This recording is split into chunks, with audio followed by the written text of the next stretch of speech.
روشنی کی کرن، پھر اس دھندلکے میں ایک کرن سی چمکی۔ میں نے سر اٹھا کر دیکھا۔ کرن نے ایک متبسم دلکش شکل اختیار کر لی اور وہ میرے روبرو کھڑی ہو گئی۔ میں گھبرا کر اٹھ بیٹھا۔ آپ کا بہت بہت شکریہ۔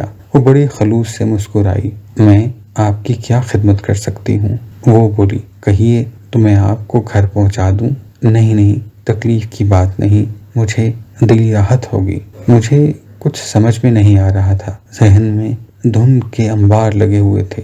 زبان کسی سیٹلائٹ کی طرح خلا میں ٹنگی ہوئی تھی۔